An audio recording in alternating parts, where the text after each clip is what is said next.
결코 정죄함이 없다. 그리스도 예수 안에 있는 생명과 성령의 법에 나는 그 성령으로 인하여 진정한 해방을 누린다 고백합니다. 그러던 그가 이 세상의 모든 피조물이 다 함께 탄식하고 모든 인간들이 속으로 탄식하고 성령께서 말할 수 없이 탄식하신다라고 말합니다. 바울 사도는 진정한 해방과 함께 그에게 다가온 세상을 넓게 보는 새로운 시각이 열렸습니다. 인간들의 범죄 때문에 말 못하는 세상의 피조물, 바위 하나, 돌멩이 하나, 그리고 나무 한 그루, 풀 한 포기, 벌레, 동물, 그 어떤 것도 완전하지 못한 세상에서 고통을 겪으며 주님 오셔서 인간의 타락 이전의 세상을 회복해 주실 것을 바라보며 탄식하고 있다고 했습니다. 바울에게는 그 탄식 소리가 들려왔습니다. 인간이 그럴듯하게 표정을 감추고 위선하지만 속으로 말할 수 없는 탄식, 드러내지 못하고 울고 한숨 쉬는 인간의 고통이 있음을 고백하고, 이어서 성령께서 인간의 언어로는 표현할 수 없는 탄식으로 하나님과 사람이 원수되어 있는 이 오늘의 세상, 우리가 살아가는 이 세상에서 하나님의 뜻을 성도에게 알려주고 성도의 마음을 하나님께 호소하는 중보의 기도를 탄식으로 드리고 있다. 그래서 그 성령의 탄식이 있기에 우리가 바르게 깨닫고 바르게 믿고 바르게 고백하고 바르게 살아가고 하나님의 뜻을 따라 기도할 수 있는 지혜와 능력을 얻게 된다라고 고백합니다. 그리고 그리스도 예수 안에 있는 하나님의 사랑에서 우리를 아무도 끊을 수 없다, 그렇게 고백하고 다시 또 내 마음속에 솔직하게 끊어지지 않는, 덜어지지 않고 잊혀지지 않는 고통이 있다고 고백합니다. 성령 안에서 내가 큰 근심을 하고 있다. 그리고 고통을 겪고 있다. 여기에 큰 근심이라고 하는 말은 그냥 덩어리가 크다는 뜻이 아니에요. 시간이 갈수록, 날이 갈수록 점점 더 커진다는 거예요. 그에게 이 슬픔이 작게 시작했어도 감당할 수 없을 만큼 점점 커지는 슬픔이 있고, 고통이 있는데 잠시의 고통이 아니에요. 끊어지지 않는, 중단되지 않는 고통이 계속해서 자기의 내면에 있다는 거죠. 바울 사도의 이 큰 근심과 끊어지지 않는 고통의 이유가 무엇입니까? 나의 골육 친척을 위해서. 내가 아무리 잘 돼도, 내가 아무리 편안하고, 내가 아무리 좋은 일이 있어도 그것이 내 아내, 내 남편, 내 자녀, 내 부모, 형제 함께 누릴 수 있는 기쁨이 아니면 기쁨의 크기만큼 슬픔과 고통이 생기는 겁니다. 잘못해서 내 마음속에 생기는 두려움이 아닙니다. 죄의 대가로 우리가 치루어야 하는 그런 고통이 아닙니다. 사랑하기 때문에 생기는 고통입니다. 올해는 6.25 전쟁이 일어난 지 70년이 되는 해입니다. 그때부터 시작돼서 70년 동안 우리 대한민국에 참 힘들게 살아가는 어린아이들과 가정들을 돌보는 단체, 해외까지 이제는 대한민국의 경제적인 부를 나눠주면서 우리가 받았던 사랑의 도움을 나누어 주는 기관이 있습니다. 월드비전인데,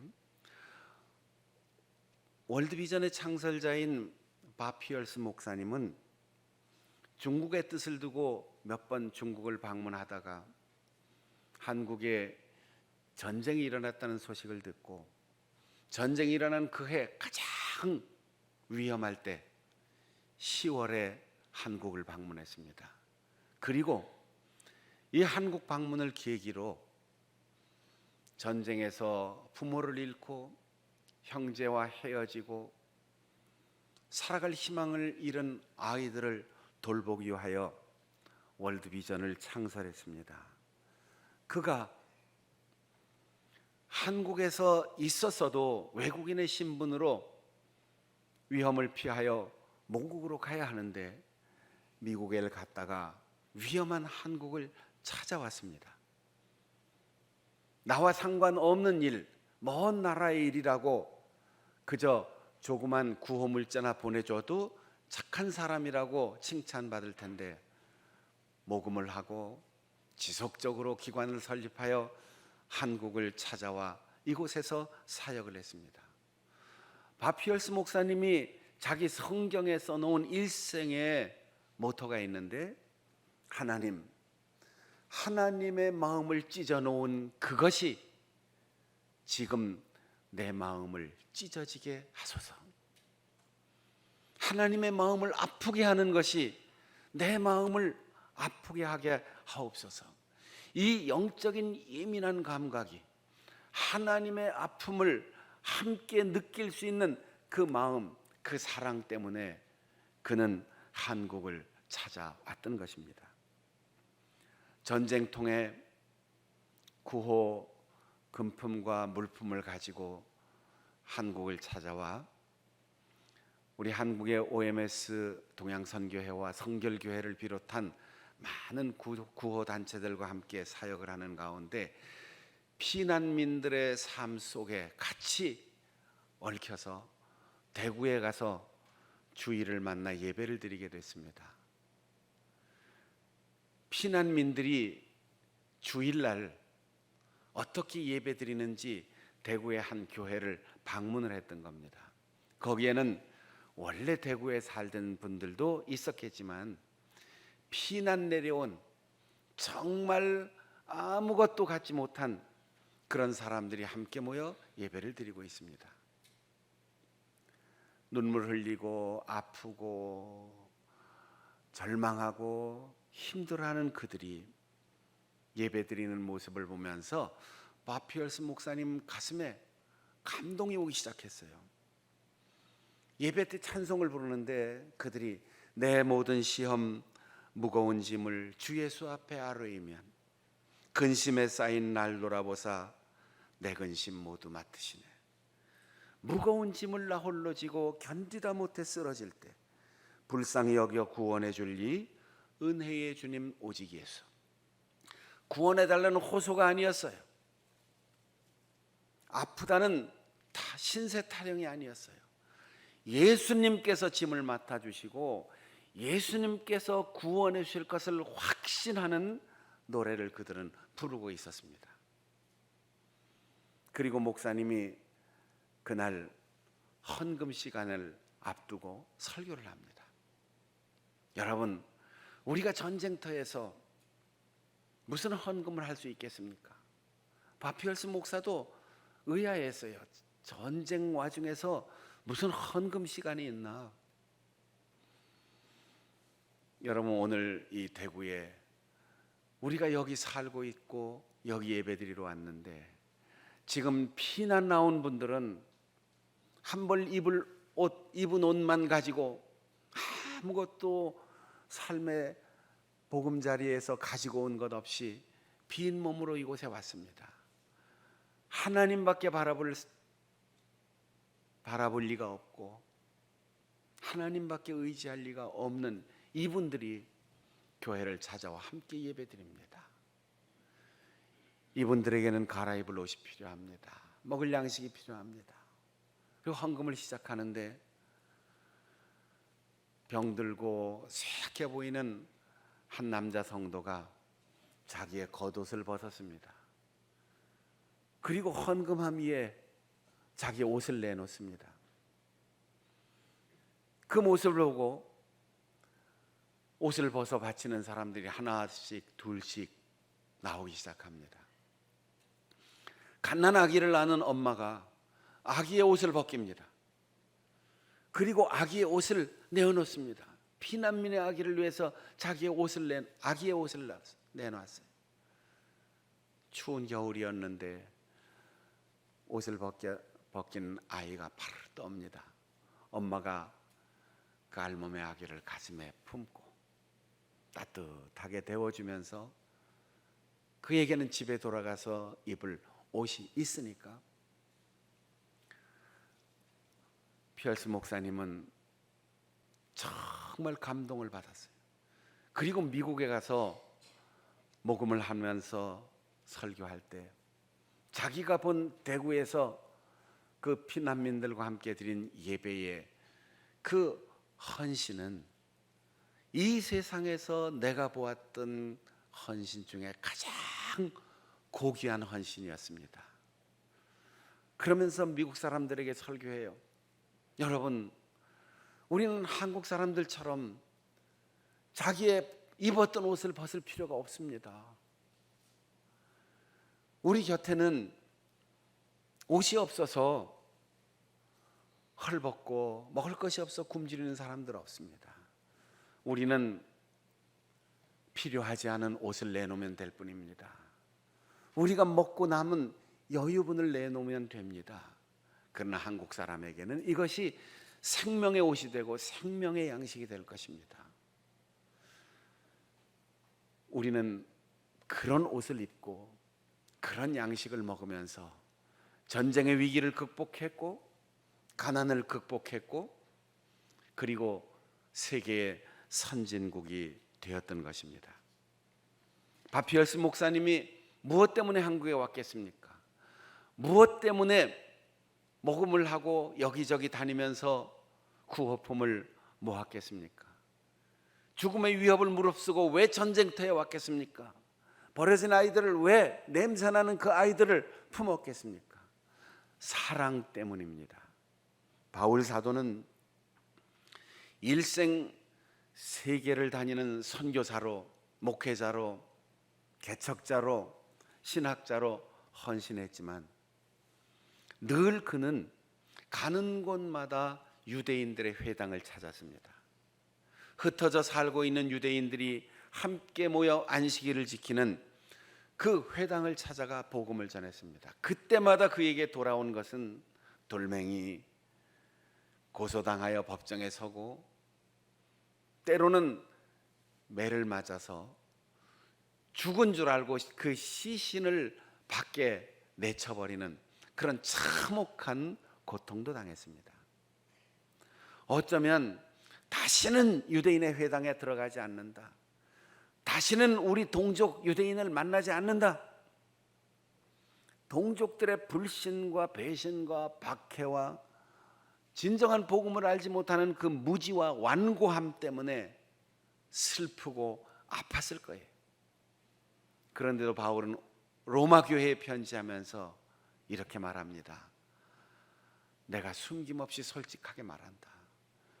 내가 세계를 다니면서도 수많은 사람들에게 복음을 전하고 교회를 설립하면서도 내 마음에 큰 근심과 끊어지지 않는 고통이 있는데 나의 골육 친척들 때문이다.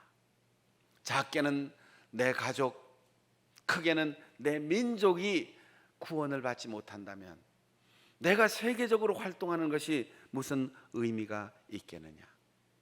그 슬픔과 그 고통을 표현하고 있는 것입니다. 그러나 그는 사랑 때문에 슬프고 사랑 때문에 아프지만 그 사랑 때문에 실망하거나 포기하지 않았습니다. 여러분, 우리가 살면서 얼마나 많은 경우 반복되는 배신감이나 실망, 그리고 아픔, 고통, 몰이해 이런 상황 속에서 포기하고 싶을 때가 있겠습니까? 가장 가까운 남편에게, 아내에게 서운할 때는 얼마나 많습니까? 내가 기른 자식 때문에 속상하고 삶의 의미가 상실되는 것 같아서 얼마나 많은 경우 고통스럽습니까? 그런데도 우리가 포기하지 않고 끝까지 함께하는 것은 사랑 때문입니다. 바울 사도에게는 동족을 향한 이 사랑의 슬픔과 고통이 있었습니다. 그들이 구원을 받는다면 이 소망을 끊임없이 갖고 있었던 것입니다. 그래서 나는 죽음도 끊을 수 없는 그리스도의 사랑에서 혹 끊어진다 할지라도 나의 고륙 친척이 구원을 받는다면 나는 그 길을 택하겠다. 내가 지옥 밑바닥에 갈지라도 내 사랑하는 이들이 구원을 받는다면. 여러분, 예수님께서는 우리를 구원하기 위하여 목숨을 내어 주셨습니다. 사랑하는 우리의 가족을 위하여 목숨 걸지 않고 여유롭게 취미생활하듯 산책하듯 그렇게 복음을 전할 기회가 늘 있을 것 같습니까? 400년 동안 애굽의 노예로 살던 이스라엘 백성들, 히브리 민족들, 하나님께서는 모세를 보내어 그들을 해방시켜 주셨습니다. 그러나 40년 동안 모세는 끊임없이 사건이 있을 때마다, 어려운 일이 있을 때마다 동족들로부터 원망을 들어야 했습니다. 불평이 끊임없이 이어집니다. 심지어는 돌을 들어 죽이려고 하는 위협까지도 받았습니다. 하나님께서 보다 못하여 진노하셨습니다. 이 백성은 정말로 목이 뻣뻣하구나. 내가 이 백성을 진멸하고 이 광야에서 아브라함에게 맺었던 언약을 모세 너와 다시 맺겠다. 그리고 너를 통하여 이 땅에 큰 민족을 다시 만들겠다. 하나님의 계획을 수정하시겠다는 거예요. 그런데 출애굽기 32장 12절에 보면 모세는 이렇게 기도합니다. 하나님, 난 구사일생하기 싫습니다. 일사구생하시옵소서. 나를 죽여 내 백성을 살려주십시오. 우리 백성들이 다 죽고 나 혼자 사는 것 나는 기쁘지 않습니다. 주의 뜻을 돌이켜 주옵소서. 32절에는 그들의 죄를 사하시지 않는다면 나를 주의 생명책에서 지워버리소서.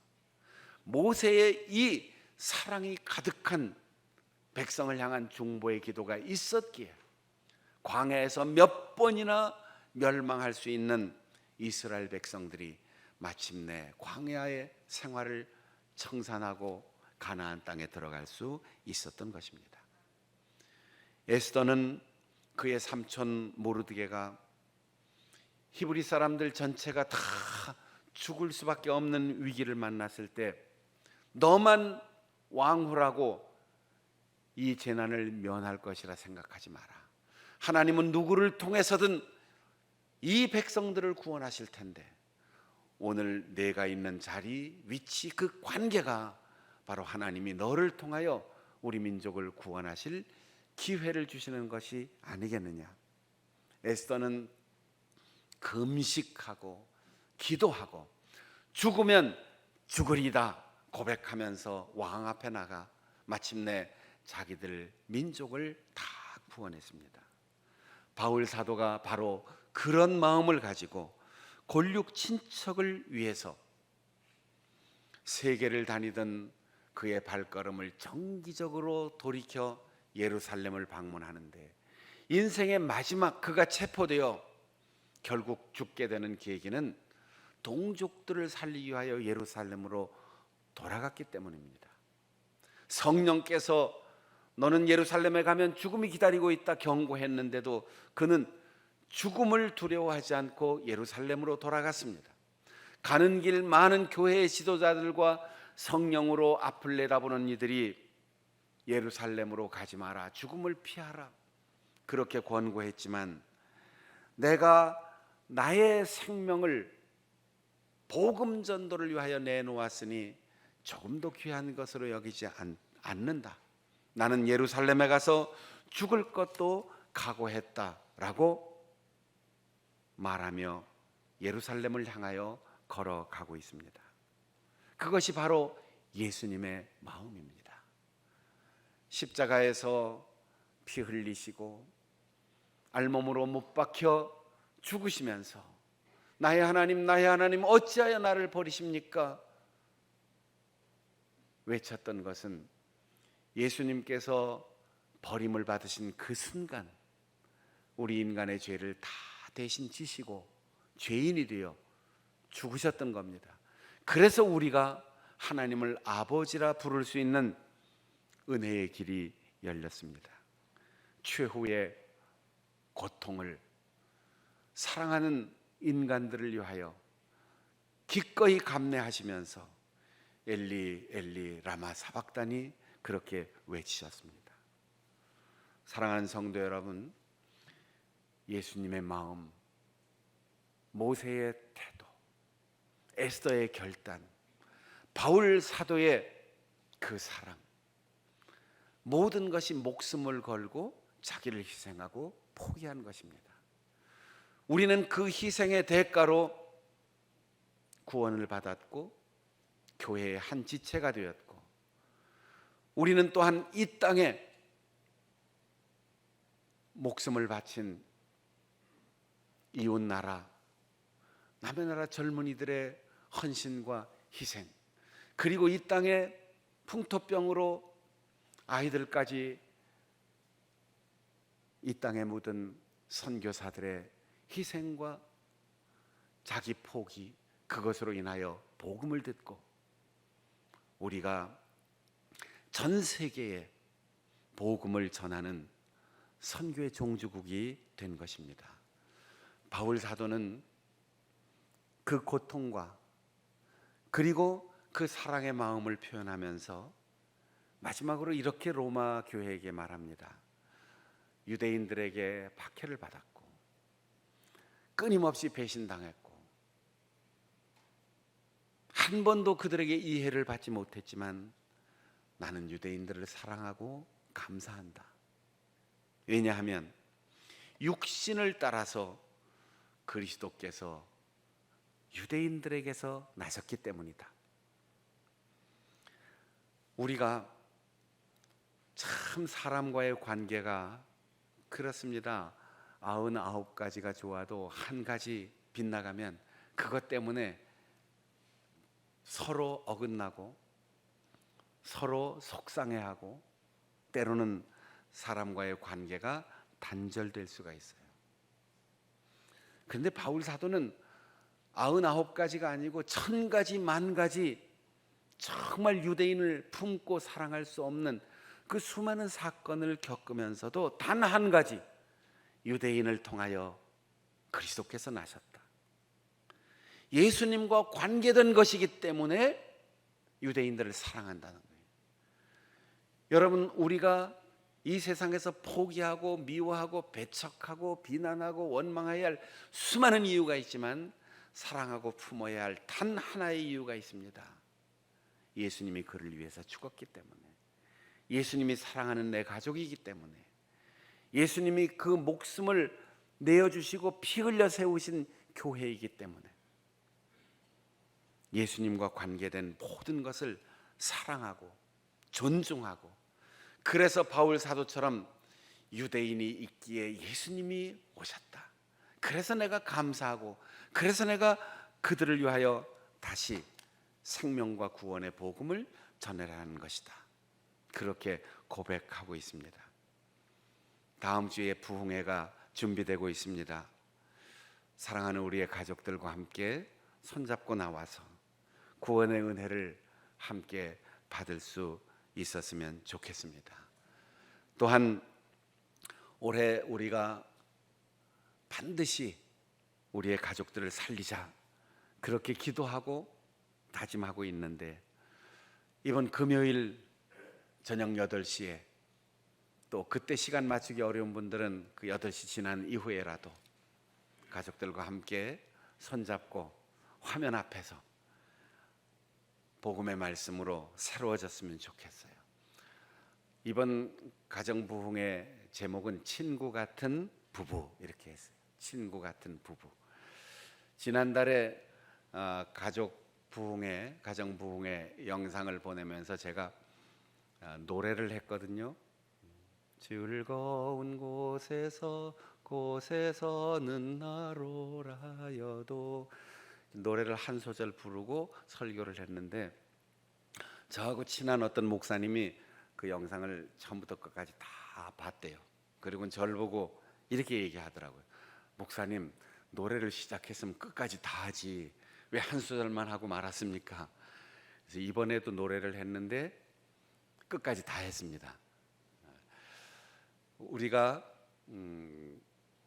교인들만 대상으로 하는 게 아니기 때문에 가정의 부부 세미나, 가족 세미나를 한다 하는 생각으로 내용을 구성했고 믿지 않은 우리의 가족들이 그 앞에 앉아서 지루하지 않게 하려고 노래도 한 곡 처음부터 끝까지 다 불렀는데 기대하시고 이번 금요일 가족 부흥성회에 여러분들이 가족들과 함께 아주 행복하고 좋은 시간을 보낼 수 있으면 좋겠습니다.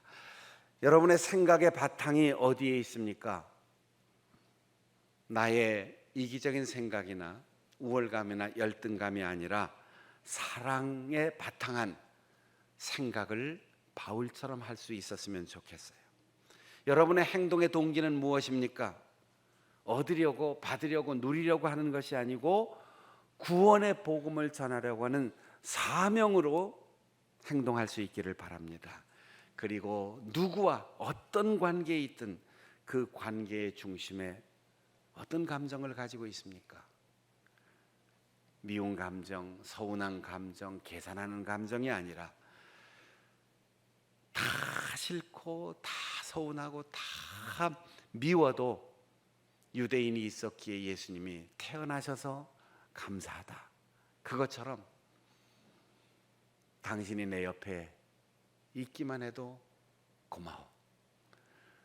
네가 내 아들이고 내 딸인 것만 늘어도 난 참 고마워. 장충난 교회가 있어서 고맙고 대한민국에 살고 있어서 고맙고 그런 고마운 생각, 감사에서부터 시작하세요. 그러면 5,000명을 먹여야 하는데 도시락 하나밖에 찾지 못한 그 광야에서 예수님께서 하나님 감사합니다. 그렇게 감사의 기도를 드리고 나눠줄 때 5,000명을 다 먹이는 오병이어의 기적이 일어났습니다. 우리 앞뒤 좌우 보면서 이렇게 얘기합시다. 사랑으로 생각합시다. 구원의 복음을 전합시다. 당신이 있어서 감사합니다. 참 고맙습니다. 그런 감사와 사랑으로 반드시 오병이어의 기적을 경험하고 가족 구원을 이룰 수 있는 우리 성도들이 되시기를 바랍니다. 기도하겠습니다. 통성으로 기도할 때 성령 안에서 기도하게 하옵소서. 목숨을 걸